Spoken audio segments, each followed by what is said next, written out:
Bienvenidas todos y todas Biders al B-Podcast, el podcast de Bide, el Barcelona International Dance Exchange. Empezamos ahora nuestro episodio número 12. Hoy entrevistaremos a Alexandra Laudo de Barcelona.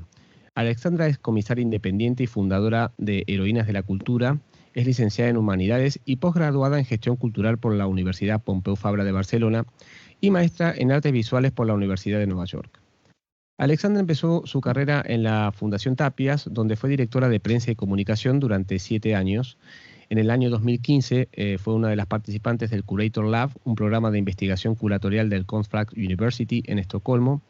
Y en los últimos años, a través de Heroínas de la Cultura, Alejandra ha llevado a cabo numerosos proyectos de comisariado de manera independiente. También ha sido comisaria adjunta de importantes espacios y plataformas de arte como el Sant Andreu Contemporani, la Sala de Art Jove y el Festival Loop de Barcelona. Recibió muchos premios, entre ellos el GAP 2019, Noche del Galerismo, el Giovanni Critica Marco Magnani, el Barcelona Producció Comissariat y el Premi Terrassa Comissariat.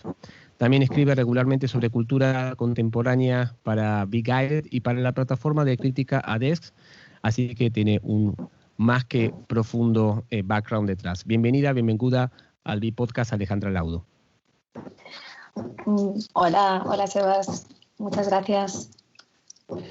Bueno, un gusto tenerte y lo primero que siempre le preguntamos a nuestros participantes, ya que nosotros nos conocemos hace muchos años ya, es un poco de dónde viene, ¿no?, este interés, esta impronta de querer volcarse hacia el mundo de las artes. Entonces, cuéntanos un poquito sobre el inicio de tu carrera, cómo fue esta transición cuando estabas en el Tapias, que fue cuando nos conocimos hace muchos años ya, como directora de prensa y comunicación, y se despertó este interés, esta impronta de volcarte hacia la curaduría de arte.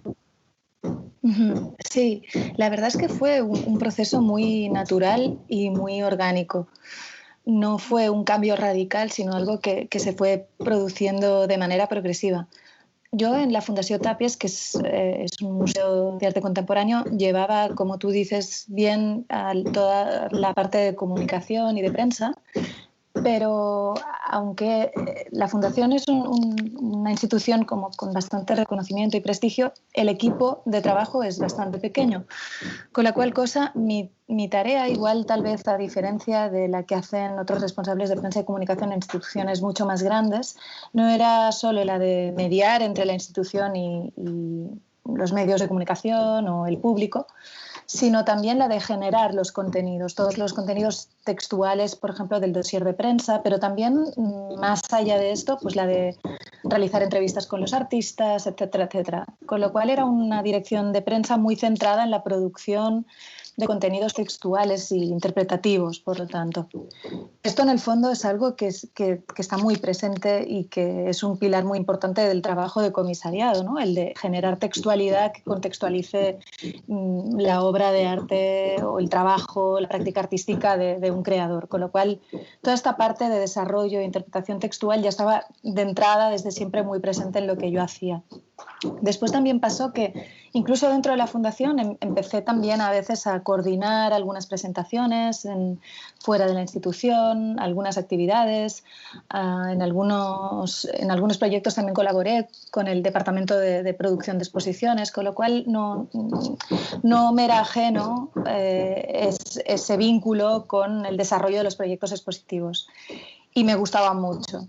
Y en un momento dado sí que tuve la posibilidad de empezar a realizar proyectos, pues, de programación o de coordinación o de comisariado, pero sin ser consciente de ello, fuera de la Fundación. Y durante un tiempo como que fui alternando, o no alternando, realizando al mismo tiempo las dos cosas: mi trabajo dentro de la Fundación como responsable de prensa y comunicación, y fuera el desarrollo de otros proyectos y de tareas que estaban mucho más próximas a lo que ya era propiamente comisariar.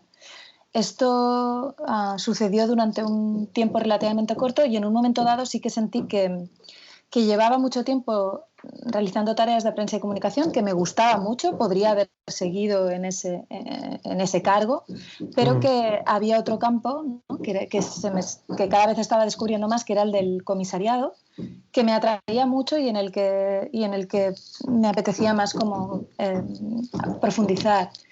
Y fue entonces, fue ese momento como digo, no fue un momento radical de cambio, pero sí que hubo un momento que tomé la decisión de dejar mi trabajo fijo y estable en la fundación, en un momento además bastante crítico, porque era un momento como de crisis económica en la ciudad.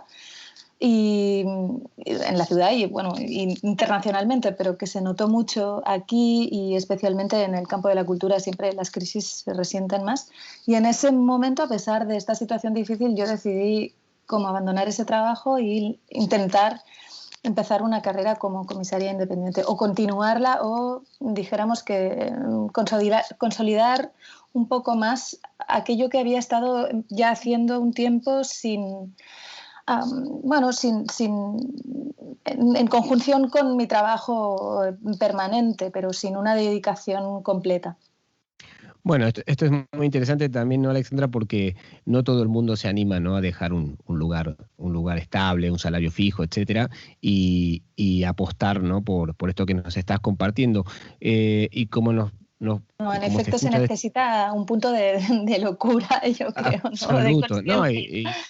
Sí, Sí, total. en mi caso no fue tanto, yo no tengo la sensación que fuera así, como porque mucha gente me decía, uy, qué valiente eres, y yo creo que interiormente pensaban, esta persona está loca, ¿no? O sea, qué inconsciente. En mi caso fue como una convicción un entusiasmo, una pasión realmente, más que locura, ¿no? Sí, yo tenía No, claro que totalmente. si no era posible pues, seguir por esa vía, pues hubiera buscado otro trabajo, pero ha funcionado. Sí, y cómo. Por eso decía que más allá no de quizás estas figuras, ¿no?, que siempre apelan a la locura, no, ¿cómo vamos a hacer esto? Pero que en realidad también tiene que ver con, por un lado, desde mi punto de vista, ¿no?, con un deseo, una impronta que tiene que ver con una ilusión y también con el coraje, ¿no?, que implica pasar a ser un freelance, ¿no?, como muchos de los que nos dedicamos a esto, y también contar con otro tipo de dinámicas a partir de que ya no estás atado o dentro de una dinámica en la cual se responde solamente a una institución o a un equipamiento. Sí, Y, absolutamente.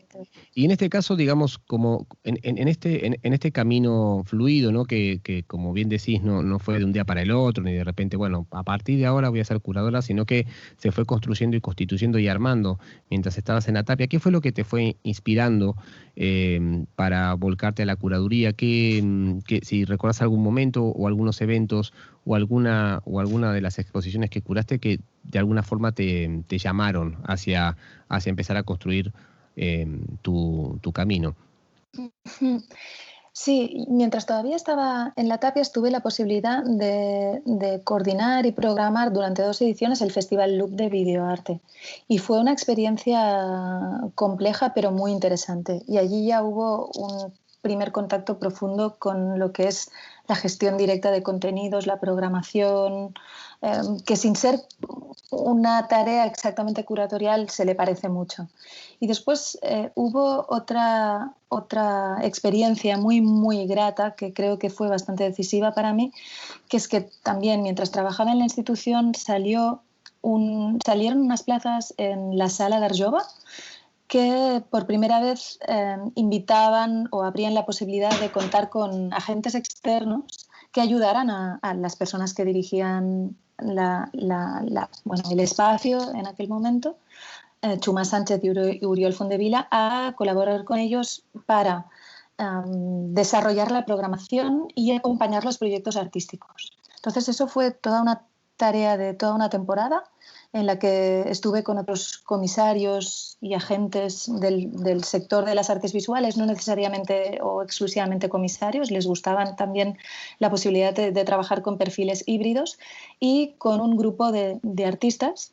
Y trabajamos juntos toda la temporada desarrollando sus proyectos, programando actividades públicas, escribiendo los textos y se generó una comunidad preciosa con vínculos profesionales y afectivos que todavía siguen plenamente vivos. Y fue una experiencia que me llenó tanto, fue tan satisfactoria que realmente pues tal vez como me inclinó a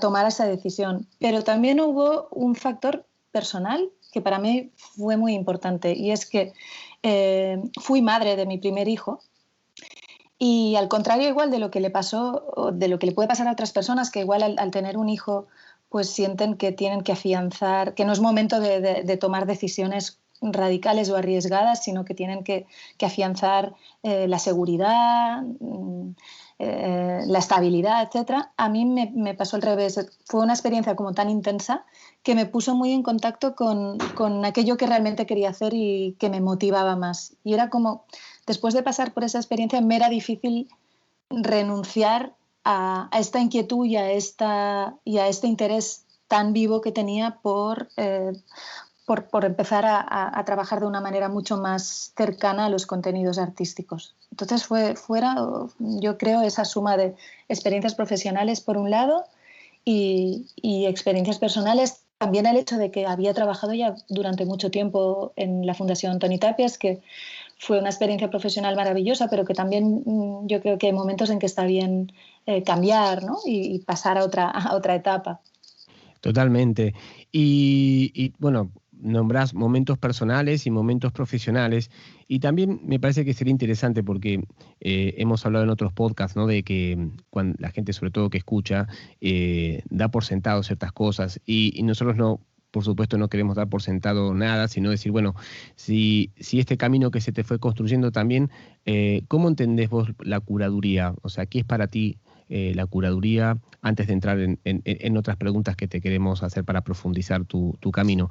Pero ¿desde dónde nacen las posibles exposiciones, las posibles relaciones, ¿no? Nombrabas recién en Art Jove, donde no solamente generaste un vínculo con las personas que lo llevan o lo llevaban, sino también con un grupo de artistas que estaban justo en ese momento trabajando. ¿Qué sería para ti la curaduría o cómo es tu visión hacia tu profesión? Uh-huh. No es una pregunta fácil porque justamente la figura del comisario a lo largo de la historia del arte o de la museología ha ido cambiando y se ha ido redefiniendo mucho. Entonces, justamente esto, que puede ser algo un poco crítico, ¿no? El no saber exactamente cuál es el rol del comisario o tal vez sí que puedes decir cuál fue en la museografía decimonónica, por ejemplo, ¿no? Que el comisario tenía un papel más como de registro, de conservación, de conocimiento de las colecciones, al comisario igual pues que se empieza a prefigurar en los años 60-70 como un agente articulador que genera iniciativas y que está siempre muy próximo a los artistas, o igual después en un ya finales del siglo XX, inicios del siglo XXI, una figura ya que se profesionaliza mucho más cuando empiezan a surgir pues estos másters y estas carreras de comisariado que de algún modo pues generan perfiles como más específicos, ¿no? De cómo debe operar la figura del comisario, etcétera. Es decir, es una figura que ha ido cambiando tanto, se ha ido redefiniendo tanto, que es difícil dar una definición exacta. Entonces, igual lo más interesante es como intentar pensar qué es para mí el comisariado, ¿no? Para mí es un espacio de creación, es decir, creo que el comisariado es un espacio o una tarea que se desarrolla también de una manera creativa. No es meramente una aproximación académica o de gestión. Y para mí tiene relación mucho con el hacer posible un proyecto artístico, darle un contexto, crear herramientas que generen maneras de aproximarse a ese trabajo artístico, herramientas textuales, actividades, etc. Es también un proceso como de acompañamiento muy próximo al trabajo del artista.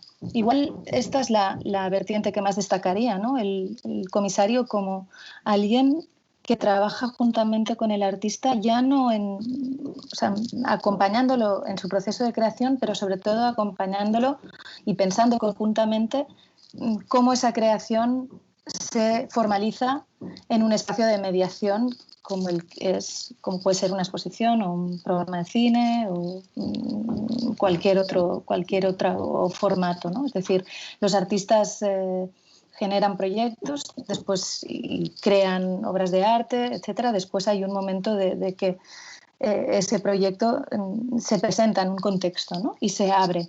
Yo creo que el comisario, las comisarias, pues, trabajan en estos procesos de mediación y de acompañamiento de estos proyectos.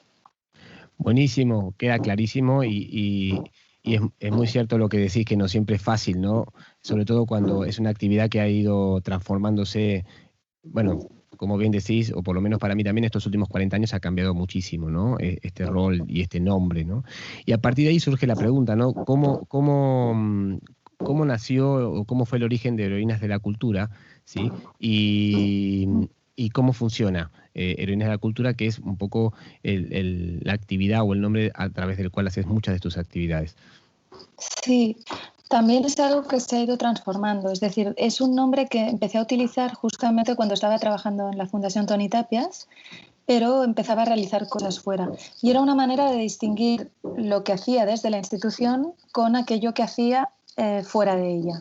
Como en la institución yo era responsable de comunicación y prensa, mi nombre era como bastante público, es decir, había mucha gente que me conocía, que veía mi nombre en los dosieres de prensa, en las convocatorias, etcétera, y que me asociaba a la tarea que se hacía desde la Fundación Toni Tapias institucionalmente.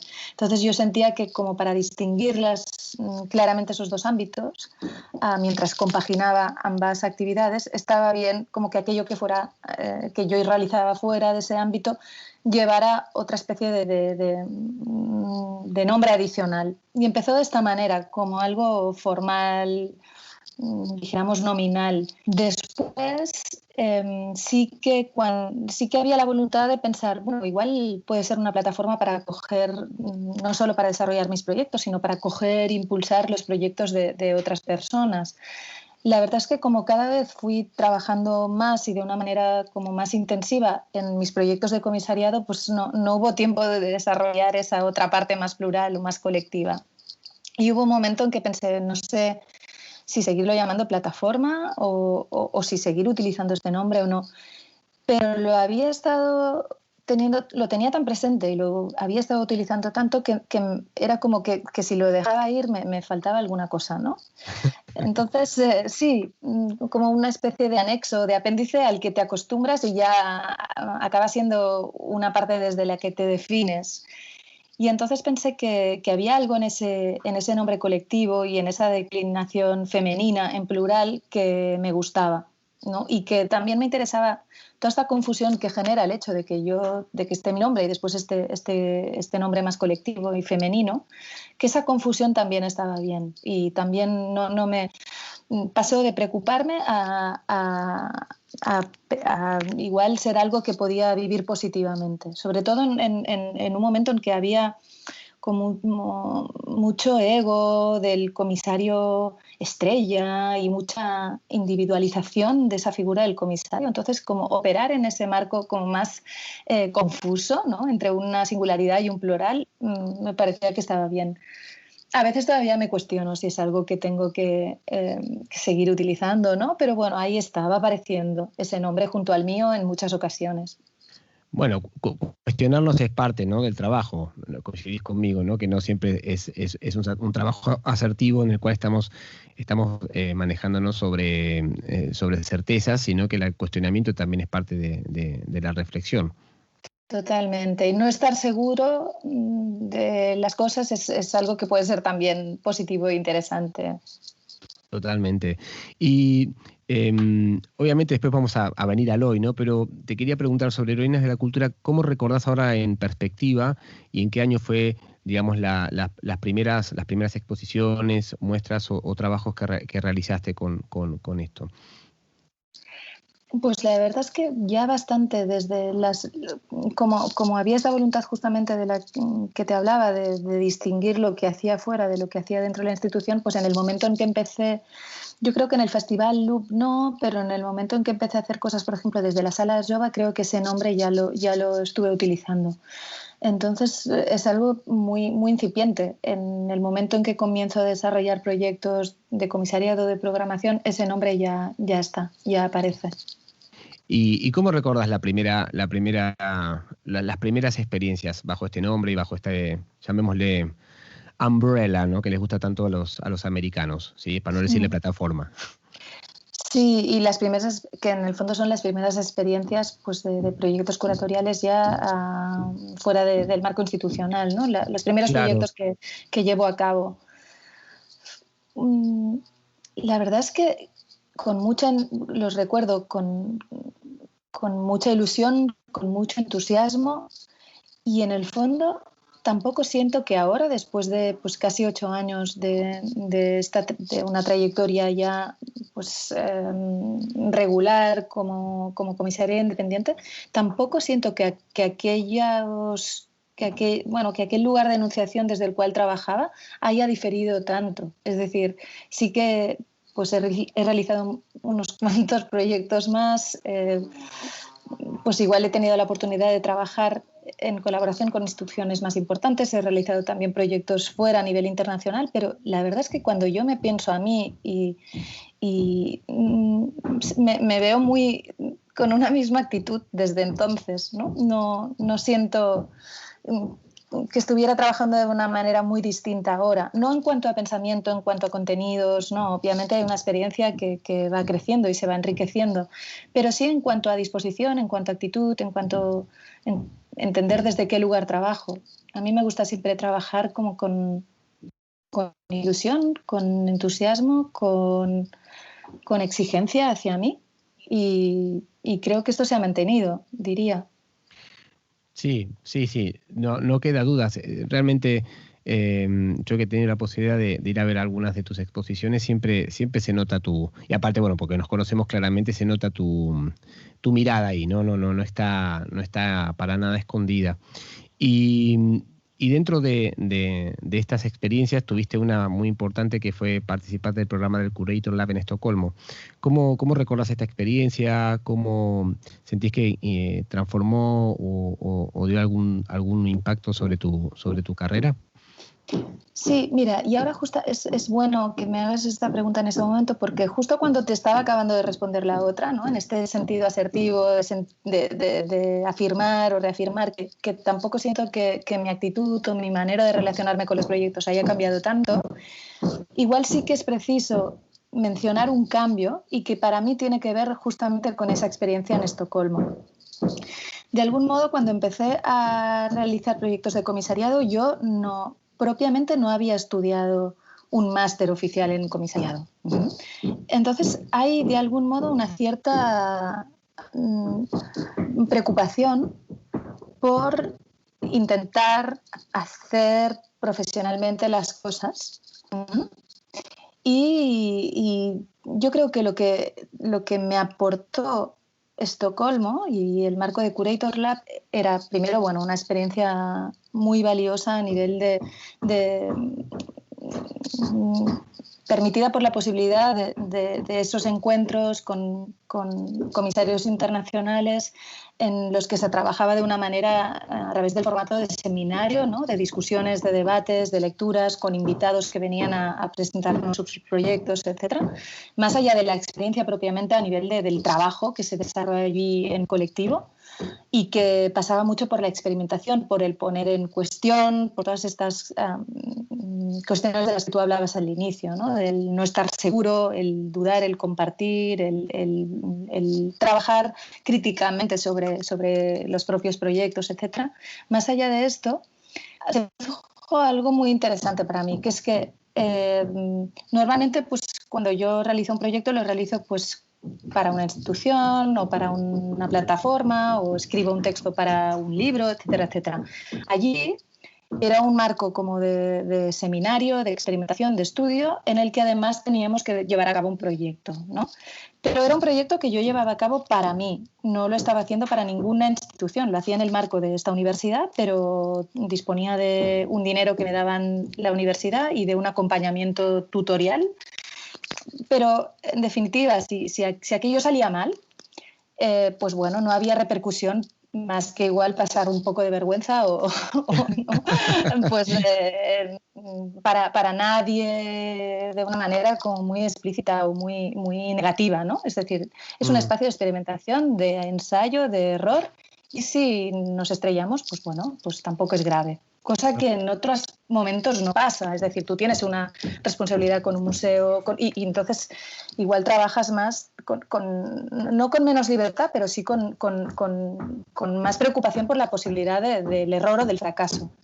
Allí no. Y entonces fue un momento súper interesante porque realmente me lancé hacia algo de lo que no estaba absolutamente para nada segura, pero que acabó siendo sumamente rico y que de hecho ha definido una nueva manera de trabajar para mí. Es decir, no ha anulado las anteriores, pero yo a partir de allí fue cuando empecé a trabajar con el formato de la conferencia performativa, que era algo que igual de no tener ese contexto de confianza, de ensayo, de error, igual no hubiera desarrollado y ha acabado siendo muy importante. Después también fue un momento de entender cosas que definían mi trabajo sin que yo igual fuera consciente de ello. Es decir, hay comisarios o comisarias, autores que tienen una línea muy clara de investigación y la defienden muy claramente. Yo, en ese sentido, yo a veces me podía sentir insegura en tanto que me apetecía tratar un tema y lo trataba, después me interesaba otro y lo trataba y no tenía una especialidad académica, ¿no?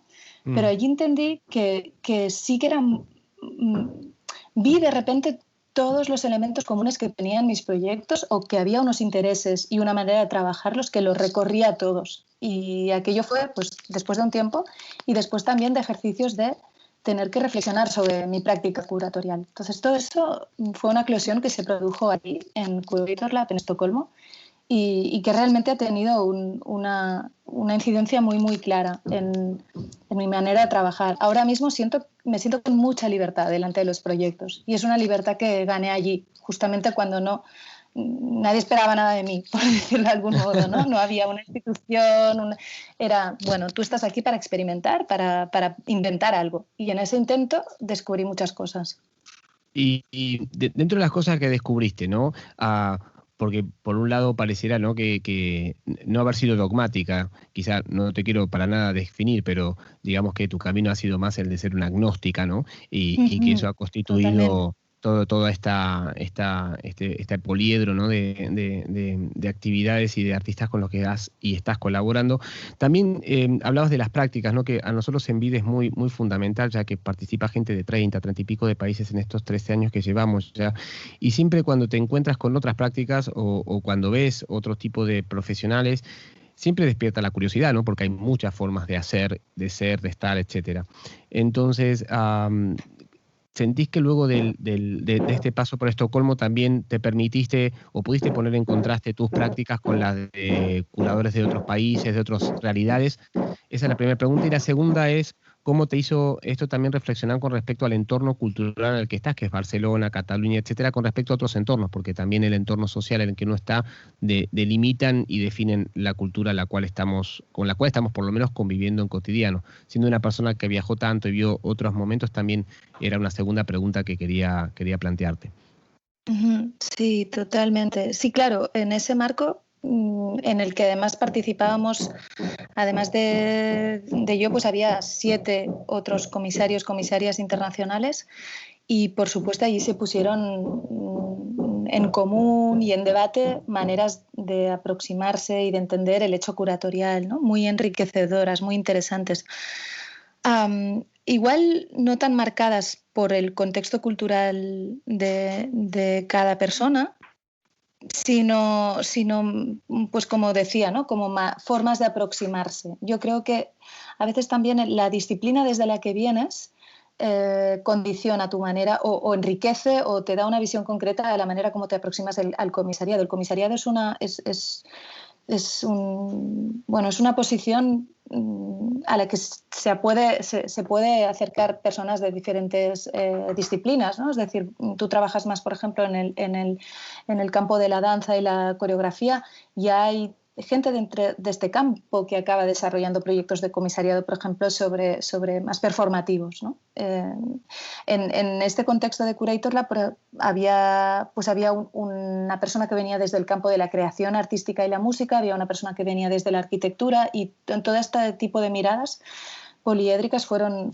muy enriquecedoras. Sí que recuerdo un caso concreto que me puso un poco en jaque, que era una chica que venía de Siria y que donde antes de la guerra allí tenía como una plataforma pues de exposición, de exposiciones, de desarrollo de proyectos contemporáneos, etcétera, ¿no? Y había huido de ese contexto, había venido aquí a Estocolmo con una niña pequeña, su pareja se había quedado allí y después consiguió pues cruzar, llegar hasta, no sé si Grecia, es decir, su periplo y su experiencia biográfica, que en algún momento, pues, en algún momento se vio como que sumamente quebrantada, ¿no? Ella operaba un espacio pues, de cierta referencia, estaba al frente de un festival reconocido y de repente hay esto, ¿no? Entonces hubo un momento en que, poniendo en común los proyectos que queríamos desarrollar, sí que sentí que claro, o sea, nosotros tendemos un poco al pensamiento crítico, al poner el conflicto dentro de los proyectos, el conflicto en un sentido positivo, ¿no? El debate, el conflicto, pero cuando realmente el conflicto es tan vivo, que es una guerra, ¿no? Que te desmonta absolutamente tus estructuras vitales, emocionales, económicas, pues ¿qué tipo de trabajo desarrollas, ¿no? Me acuerdo que esta experiencia fue vitalmente un poco crítica, ¿no? El de repente sentir que en el fondo no dejamos de operar desde un espacio. No me gusta caer en este hábito de adjetivarlo como privilegiado, porque operar en un entorno sin guerra no es un privilegio, es un derecho, ¿no? Es decir, no es que trabajemos desde el privilegio, pero es que hay personas que trabajan desde el horror. Y entonces, bueno, eso fue un choque y fue un contraste intenso. Después, por otra parte, me preguntaba sobre más los contextos y cómo a través del viaje y a través del entrar en contacto con otros contextos internacionales reevalúo o dirijo mi mirada hacia el contexto en el que yo tradicionalmente opero, que es el de Barcelona, Cataluña, etc.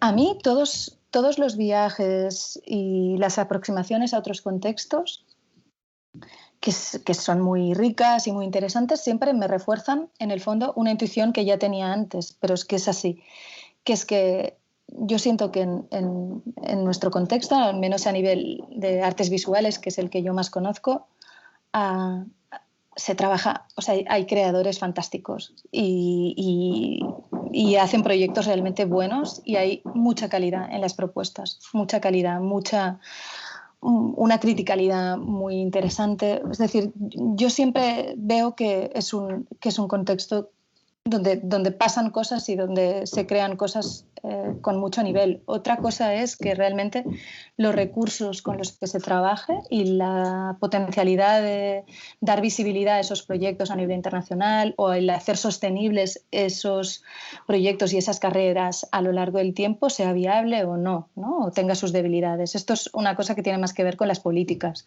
Pero a nivel de lo que es la creación, propiamente la escena, los contenidos que se generan, los agentes que están activos, a mí me parece que que hay una calidad envidiable realmente. Genial. Y nombrabas recién, ¿no? Siempre los contrastes no son agradecidos, porque uno si no contrasta con qué, no por comparar, que es a veces otra trampa que nos pone el sistema en el que estamos metidos, ¿no? Pero contrastar siempre es, como dice un amigo mío que siempre lo hace en idioma pseudo guiri, es comparar es bien, ¿no? Pero por otro lado, decías, ¿no? Antes una palabra que me pareció muy importante y es esto del privilegio, ¿no? Y en realidad no se trata de privilegio, sino se trata, por lo menos en Vide lo trabajamos mucho, es el tema de la diferencia, ¿no? ¿Qué es la diferencia? Y creo que por lo menos para nosotros y para mí la diferencia es un espacio donde el otro sabe algo que yo no sé y yo sé algo que el otro no sabe, entonces los dos podemos aprender y los dos podemos enseñar, porque no es un campo del privilegio, como bien decís, es un campo del derecho. Por eso hablamos siempre de la diferencia. Nosotros hemos tenido también experiencias con personas que vienen de África, de países que quizá, ¿no? Cuando un participante que nosotros colaboramos muchos años con Casa África, que seguro que conoces, Sí. esa entidad, contó que para poder hacer su formación tenía que caminar 2 horas hasta la escuela de danza, hacer las 6-7 horas de clases y volver caminando 2 horas. Claro, la gente que venía de Francia, Holanda, etcétera, ponen en contraste un poquito esta experiencia, o gente que ha venido de Irán y nos cuentan que la danza contemporánea es ilegal directamente, entonces está prohibida. Claro. Entonces, estas cosas ponen siempre un poco de espacio a pensarnos, a repensarnos. Y me parece interesante también esto que decís, ¿no? De que eso no va en desmedro de la calidad de las propuestas o de las preguntas que diversos artistas realicen, ¿no? Y ahora, por lo menos, también te quería preguntar una cosa más con respecto al contexto del país en el cual estamos, que es esta cosa de la partición, ¿no? O compartimentación de las actividades o las entidades culturales o, no sé, las disciplinas. No me gusta decir disciplinas, pero como que, bueno, el arte contemporáneo es el arte contemporáneo, la danza es la danza, la música es la música, y nosotros siempre también somos, y yo personalmente, muy agnóstico al respecto, y una experiencia que tuvimos ya 2 años seguidos, que después se cortó por el COVID, fue las primeras congresos de filosofía y danza que se hicieron en el 18 y en el 19 en los teatros del Canal en Madrid, donde pudimos, bueno, poner este cruce de performance, filosofía, movimiento, artes vivas, etcétera. Y fue muy rico, ¿no? Entender qué preguntas están circulando, qué posibles respuestas también. Por tanto, también te quería preguntar eso, ¿cómo ves este compartimiento? ¿Ves que hay un poco menos de, porque yo creo que también tiene que ver con la cuestión generacional, ¿ves que hay un poco menos de dogma con respecto a estos cruzamientos? ¿Cuál es tu mirada con respecto a cómo se pueden conjugar las distintas disciplinas artísticas hoy? Sí, es una pregunta compleja porque yo creo que los saberes, los conocimientos, los contenidos no operan de manera compartimentada. Es decir, que hay muchísimos transvases, muchísimos vínculos, muchísimas conexiones entre unos y otros, ¿no? Lo que sí que pasa es que los contextos de profesionalización sí que están más divididos. Es decir, no sé, el mundo editorial opera con sus plataformas, con su particular modo de industria, con sus ferias. En el arte pasa lo mismo, en danza pues hay también las instituciones que programan danza, los festivales que lo hacen. Es decir, que yo creo que si vamos como a lo más bruto, a lo más, ¿no? a lo que es la fuerza creativa, allí encontraríamos una amalgama donde igual todas estas disciplinas, ¿no? que llamamos, están como mucho más próximas las unas a las otras. Obviamente después hay formación en cada una de ellas, ¿no? y tampoco hay que desmerecer los años de formación, trabajo, entrenamiento, aprendizaje que cada una de estas disciplinas o trayectorias implica, ¿eh? No es como para decir cualquiera puede hacer de todo, no me refiero a esto, sino que en lo que es lo creativo seguramente hay mucha más promiscuidad, ¿no? entre disciplinas que la que después hay en el mundo de la profesionalización y la gestión y la presentación de los proyectos que se generan desde cada ámbito. Sí que es verdad que, por ejemplo, yo diría que en los últimos 10 años ha habido una introducción muy, muy fuerte de la danza en el museo, por ejemplo, ¿no? Y no desde una musealización típica con vídeos o con documentación, sino directamente como un intento de introducir el movimiento y la danza en vivo dentro de un espacio museográfico que casi va contra lo vivo, ¿no? En tanto que la función de la museografía es preservar, ¿no?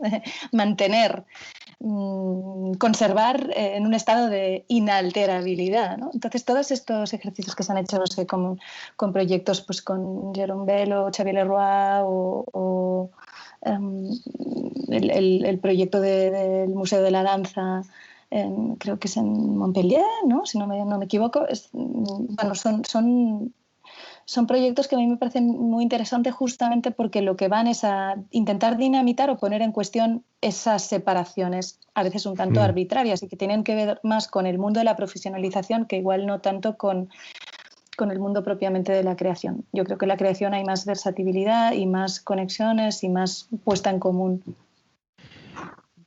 Acuerdo absolutamente. Al final tiene que ver, ¿no? Hay una cuestión que lo institucional es un poco a veces lo que, por cómo está constituido y construido en general, ¿no? Por lo menos en la cultura europea tiende a este tipo de escalamientos, ¿no? Y de compartimentar ciertas actividades o ciertas disciplinas. La siguiente pregunta que te quería hacer, obviamente que el nombre Heroínas de la Cultura ya dice un montón, pero ¿cómo ves la figura de la mujer, siendo una mujer, siendo madre, siendo una profesional de tantos años ya en el arte y más precisamente en el sector con el cual vos estás trabajando, que es la curatoría de arte? ¿Cómo la veías cuando empezaste? ¿Cómo las ves hoy? ¿Sentís que hay alguna diferencia? ¿Está todo igual? ¿Cómo sería tu mirada sobre esto? Ya, a mí a veces cuando me hacen estas preguntas, ¿no?, sobre cuál es el papel de la mujer en el mundo del arte, yo tiendo a decir que el mundo del arte está dentro del mundo. El mundo todavía sigue siendo un mundo heteropatriarcal y por lo tanto el mundo del arte no es ajeno a eso, ¿no? Sí que es verdad que en el mundo de las artes visuales y del pensamiento hay igual una cierta tendencia, como la puede haber seguramente también en el mundo, pues, de otras disciplinas creativas, hacia el pensamiento crítico y hacia la voluntad de construir esos lugares de pensamiento hegemónico, con lo cual hay como una incidencia mucho más clara en desmontar, criticar, analizar, intentar entender, deconstruir ese modelo heteropatriarcal, ¿no? No obstante, esas dinámicas presentes en todos los ámbitos, pues, de nuestra vida, del trabajo, de la sociedad, no dejan de estar presentes, ¿no? Igual a veces, por lo tanto, lo que se produce es, según como, un contraste más grande entre los discursos y las maneras de operar, que igual en otros contextos donde esos discursos cuestionadores no están tan potenciados, pues no hay un contraste tan diferenciado, ¿no? Las colecciones de museos siguen siendo aterradoramente masculinas en proporción con la presencia de obras de artistas mujeres. Todavía hay muchísimos cargos de gran responsabilidad, direcciones que siguen recayendo sobre los hombres. Creo que lo que ahora hay es seguramente una mayor conciencia de que eso es empobrecedor para el conjunto de la sociedad y que es algo que tiene que ir revertiendo, ¿no?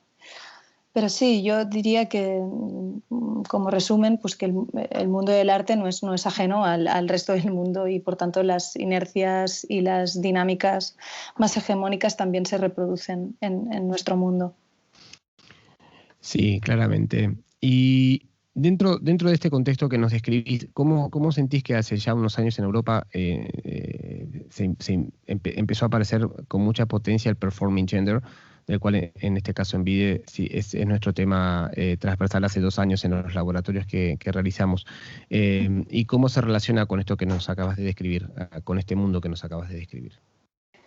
Vale. En VIDE, cuando habláis de performing gender, ¿os centráis en la figura femenina o más en una comprensión más híbrida, más abierta de la cuestión del género?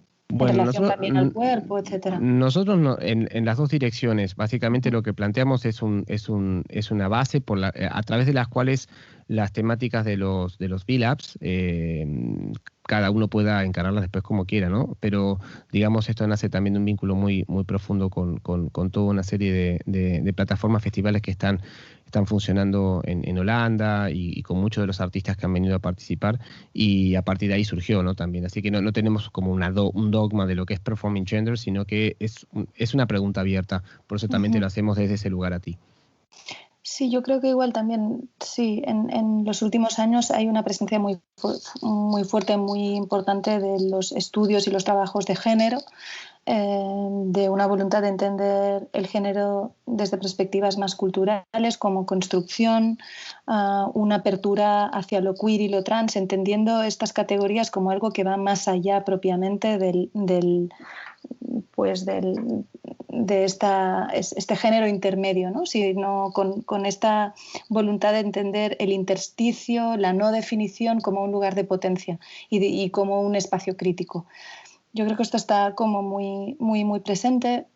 Igual a veces me parece, bueno, muy enriquecedor, súper interesante, pero a veces me preocupa también cómo queda allí la lucha de la mujer como sujeto político, ¿no? Es decir, que yo creo que todos estos derechos de las minorías y toda esta apertura del entendimiento de la diversidad afectiva, de género, etcétera, sexual, es importantísima. Y en cierto modo el feminismo abraza todas estas formas, ¿no? Todos estos, sí, estos espacios de reivindicación. Pero creo que no debemos olvidar o no debe quedar difuminado el espacio específico de la lucha política de la mujer. No sé si con esto respondo a tu pregunta o igual genero más confusión sobre un tema que es ya complejo de por sí. No, el tema es complejo y se trata más como decíamos al principio, son respuestas que están atravesadas en tu caso o en el mío, si yo tuviese que dar la mía, que no es el caso, pero en la tuya por las experiencias de cada uno, la mirada política que tenemos y el lugar donde estamos, ¿no? Y desde también un lugar de transformación, porque quizá lo que vemos hoy, pasan unos años, lo empezamos a ver de otra manera, que eso también es válido, ¿no? Al fin de cuentas, se han abierto un montón de preguntas y se han abierto un montón de cosas a partir de esto y todavía no está la respuesta acabada, ¿no? O sea, no está cerrada. Y volviendo un poquito a tu experiencia dentro de este campo y después de todo lo que nos has muy generosamente compartido, te queríamos preguntar cómo funciona también para ti el mundo del reconocimiento, ¿no? Que también es un gran tema dentro de las artes, ¿no? Si es alimento para el narcisismo, para el ego, o es realmente un reconocimiento al trabajo, etcétera. Pero cuando recibiste los premios, ¿qué significaron para ti en el momento que los recibiste, en el momento en el que estabas? Uh-huh. Tampoco he recibido tantos premios, ¿eh? Pero no, porque dicho así, parece que me lluevan los premios y no es esto. A mí la verdad es que el mayor premio, aunque tampoco quiero enunciarlo de este modo, o la mayor satisfacción es, primero, saber qué es lo que me gusta hacer y tener la posibilidad de hacerlo, ¿no? Es decir, a mí el trabajo en comisariado, ser comisaria, es algo que me hace sentir sumamente realizada, que me gusta muchísimo y por lo tanto saberlo, entenderlo, haber identificado esto ya es importante, ¿no? O sea, hay personas que igual transitan por la vida sin llegar a saber qué es lo que realmente les gustaría hacer. Por lo tanto, esto ya no es que sea un premio, pero es algo muy importante y muy positivo, ¿no? Y muy satisfactorio. Y después lo otro está poderlo hacer, ¿no? Porque imagínate, no sé, pues que siento que yo sería sumamente feliz haciendo no sé qué cosa, pero que no tengo la posibilidad de llevarlo a cabo o no tengo la facultad o la capacidad para poderlo hacer.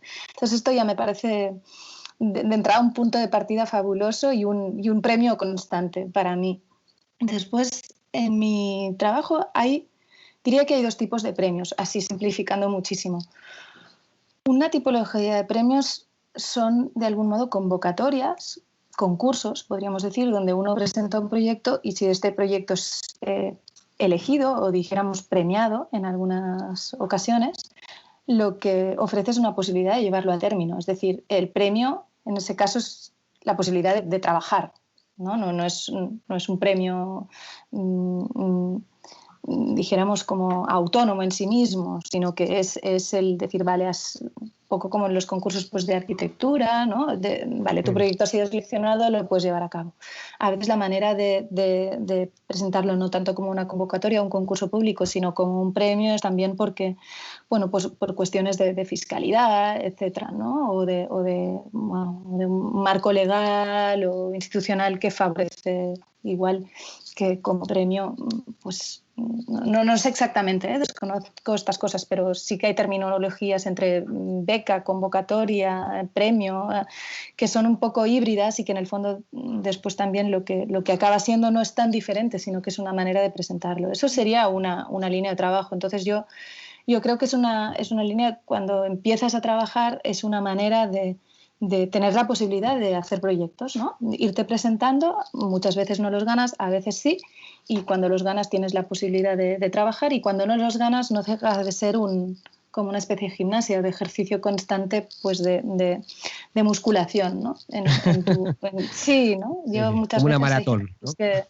Sí, exacto. Hay gente que me dice, eso es que me presento a convocatorias y no sale nada, y yo siempre digo, bueno, cuando a veces tienes un proyecto en la cabeza, lo tienes de un modo, cuando de repente tienes que formularlo, defenderlo, pues aquello también es una manera de avanzar en ese proyecto, ¿no? Por Después supuesto. también yo que he estado, los últimos años he estado muchísimo en jurados, en jurados de selección, y también eres consciente de que muchas veces hay ciertas contingencias de por qué sale un proyecto y no, o que hay muchos proyectos que podrían haber acabado siendo ganadores, pero no sé, hay 2 premios, ¿no? Entonces, y muchas veces yo, por ejemplo, proyectos y artistas los he conocido a través de convocatorias en los que no han sido premiados, pero con los que he acabado trabajando, porque ha sido el lugar donde he conocido su trabajo y me ha interesado. Con lo cual, bueno, todo el circuito de convocatorias, premios, etcétera, es una manera también de estar trabajando o estar activo, aunque obviamente puede ser fatigoso, ¿no? Y después hay otro tipo de premios que son los que realmente son un reconocimiento a algo que ya se ha realizado, ¿no? No una oportunidad de llevar algo a cabo y de tener recursos y acompañamiento y un espacio de visualización para hacerlo, sino como una manera de poner algo en valor que tú ya has llevado a cabo. Normalmente estos premios llegan cuando tú aquello ya lo has hecho. Y entonces esto está muy bien, porque te llegan seguramente cuando tú ya estás en otra cosa, ¿no? Y para mí es Sí. Y entonces está muy bien porque yo siempre tengo la sensación que yo voy trabajando y a veces pues llega un premio y es un momento fantástico y realmente ilusiona, sobre todo porque para mí lo que significa un premio es el sentir que hay un punto de encuentro. Es decir, que algo que para ti es importante y que para ti es significativo no en cuanto a importancia a un nivel como social o de visibilidad, sino de decir, aquí yo he hecho algo que me importaba, ¿no? Me importaba a mí. Y de repente es como, el premio es como, vale, eso también conecta con otras personas, ¿no? Hay otras personas que han visto allí algo que para ellos ha sido importante, ¿no? Entonces es como un espacio de sentir que no estás solo, ¿no? Que tú haces cosas y que hay una comunicación entre lo que tú haces y el mundo y viceversa. Pero para mí en ese sentido tan gratificante es esto como cuando alguien viene y me dice, pues he leído este texto tuyo y me ha gustado muchísimo, o fui a ver esta exposición y me gustó o no me gustó, porque el no gustar y el debatir también es un punto de encuentro y desencuentro que hace que no estés solo también, ¿no? Es decir, bueno, no sé, en mi campo se trabaja como comisaria independiente, trabajas con instituciones, con artistas, pero al fin y al cabo tu lugar de enunciación es siempre como muy solitario y entonces estos premios, estos reconocimientos pues te hacen sentir que sí, que desde ese lugar de solitud pues llegas a personas y que hay personas que también llegan a ti con lo que hacen, ¿no? Totalmente. Y ya para ir terminando y cerrando, te queríamos preguntar al día de hoy, ¿no? ¿Cómo estamos en una crisis sanitaria muy gorda, que aún no ha acabado, y obviamente la cultura se vio muy comprometida, especialmente en nuestro país, y cómo afectó a tu trabajo, a tus proyectos que tenías para el año pasado, este año, y cómo vas viendo un poquito el futuro cercano, ¿no? En este año que queda.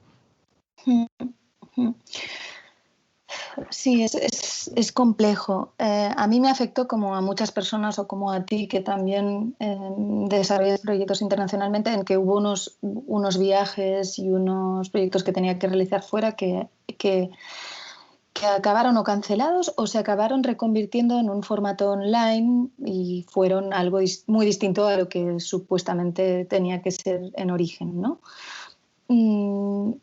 También fue un momento de preocupación, ¿no? Por ver si eso iba a ser una tendencia prolongada, hasta cuándo, hasta no se sabía dónde. Pero también fue un momento como un poco como de recesión que yo creo que fue interesante, ¿no? Como de trabajar con más calma. A mí me coincidió también con un momento que tenía muchos encargos de textos y textos por escribir, y entonces esa especie de reposo y de paro del mundo me fue positivo, fue gratificante.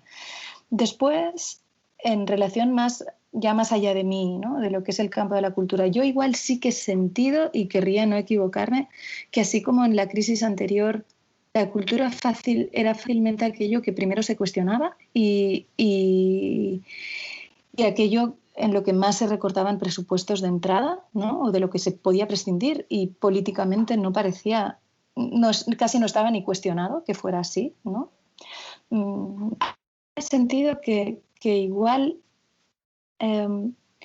no se hace con la misma impunidad, e incluso que se es más consciente a nivel desde la esfera política que la cultura es importante, ¿no?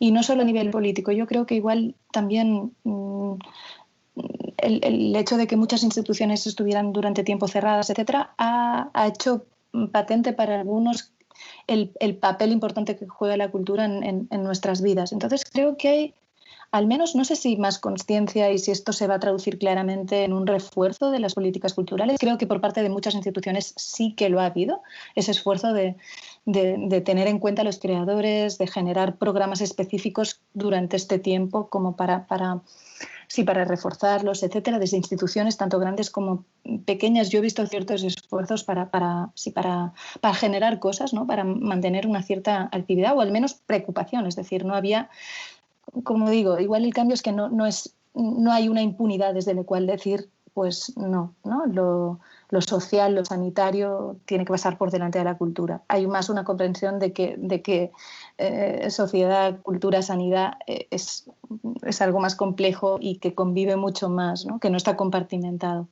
Esa es mi intuición. Y después yo, pues personalmente, sí que he estado participando con un colectivo. Hemos recibido un encargo desde el Departamento de Cultura que de algún modo obedecía a esta voluntad de en un momento crítico, desarrollar un proyecto como respuesta, ¿no? A ese momento difícil en nuestro sector.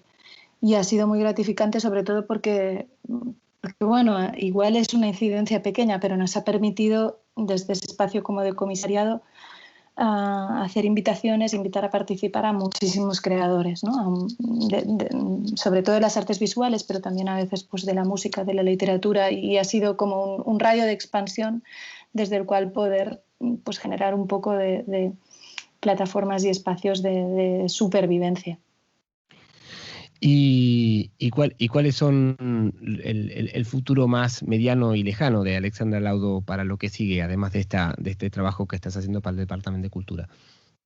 Sí, que además este proyecto ya acaba, de hecho, casi esta semana, entre esta semana y la que viene, ya es un proyecto que empezará a llegar a su fin.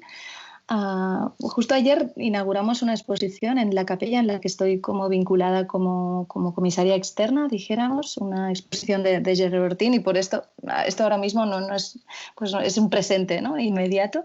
Una exposición, una videoinstalación de la que estamos muy contentos. Y algunos de los proyectos que tengo próximamente pasan mucho por la escritura. Muchos textos para libros, para catálogos, etc.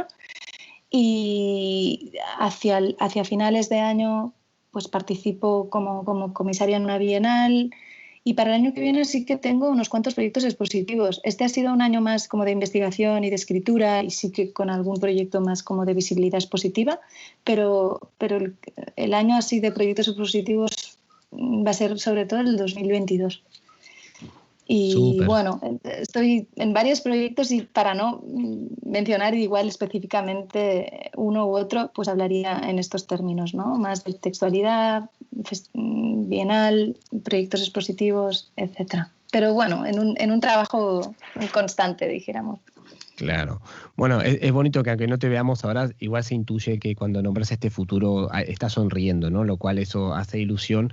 Y también preguntarte, ¿no? Si hay artistas visuales, artistas plásticos, ¿cómo hacen para contactar contigo? ¿Tienes una manera en la cual te aproximas? ¿Tú vas a por ellos? ¿O cómo sería si alguien quiere contactar con Heroínas de la Cultura? Sí, la verdad es que lo de contactar, así como contacto contigo y quiero que veas mi trabajo, etcétera, cuando se hace así de una manera como tan, no sé cómo decirlo, como sin que haya habido una aproximación previa, un espacio de conocimiento previo, de contacto previo, muchas veces es algo bastante frío y que no acaba de funcionar. Eh, Me pasa, sí, exacto, que yo me puedo aproximar a un artista porque me interesa su trabajo, porque lo he conocido a través de exposiciones, o también, como te comentaba, el hecho de estar en jurados, Mm, vinculada a centros donde se llevan a cabo residencias artísticas, hace que vaya viendo como muchos trabajos y mucha gente, ¿no?